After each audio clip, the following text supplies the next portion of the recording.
Hey everybody, this is Jarhead Survivor, and a couple of weekends ago I took a class at the Maine Primitive Skills School, and I'd like to show you one of the things I learned there. Fire making in the wilderness with just natural materials is fairly difficult to accomplish if you don't know what you're doing. Once you do understand what you're doing, it's quite simple. So let me show you the pieces that I have put together, and then we'll actually have a practical demonstration here. So first is the bow. And this can be made out of a sapling. You want your string to be a little bit loose so that the spindle can fit inside it, okay? And so what happens here is you have a fireboard that's been burned in. You can see right here. So what I'm going to do is I'm going to put this in here. And this is the part that creates a spark. So this wants to be fairly round and flat. It's kind of pointed right now, but it should work.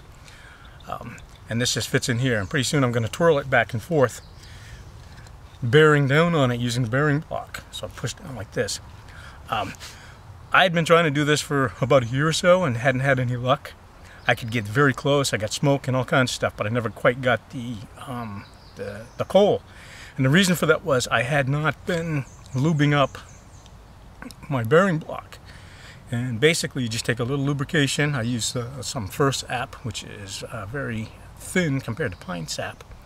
And you just put it in here like that, and it twirls really easily. And all of that is going to sit on top of this little piece of bark here.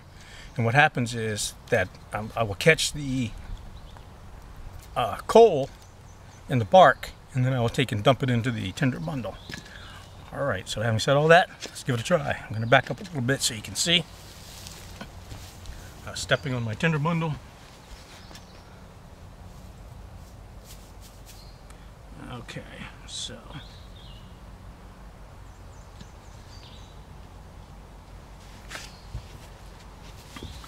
got to make sure you have good form for this. So I have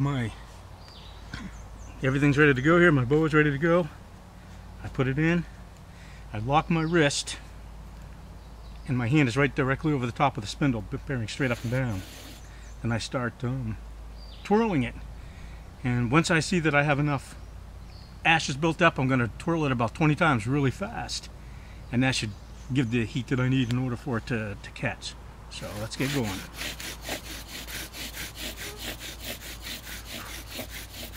A lot of skeeters out here today.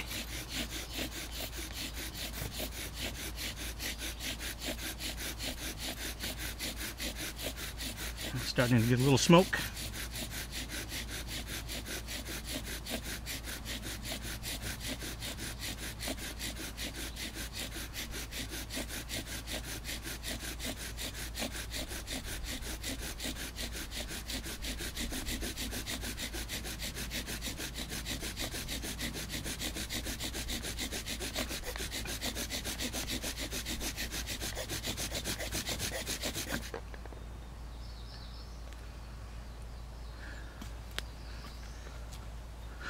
Oh, that's not going to work.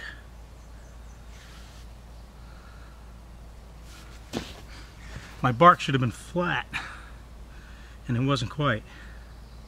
So I don't have the best coal. But if you look, you can see that it's smoking. That's exactly what you're looking for. The idea is not to be in a hurry. So hopefully it's big enough to get a fire going here. We'll see.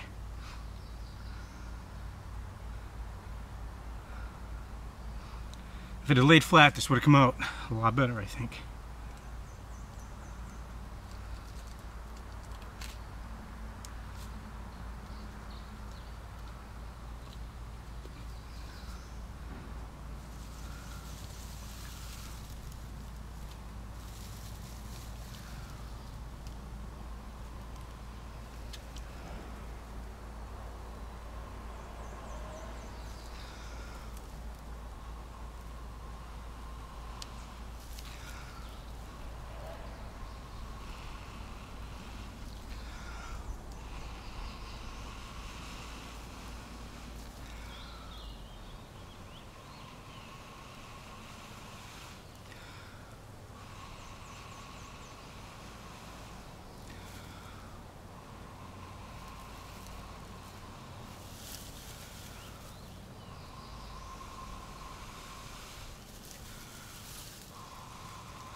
And there we have it. You want to make sure you have your tinder standing by, which I did. So once the grass is caught, the hay is caught, then you can start putting your fire on top of that. You see I just blew into the coal until everything caught like it was supposed to. Try not to inhale some of the smoke like I just did.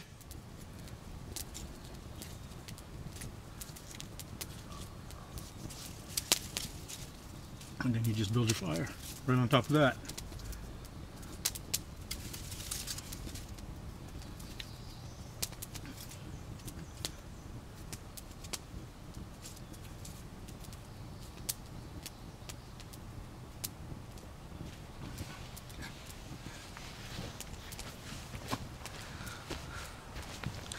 So some things you'll need ahead of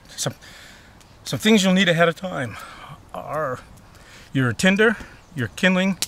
Have that ready to go so that as soon as you get your flame, that you can just immediately feed the fire. You don't want to have to go running through the woods looking for stuff to burn.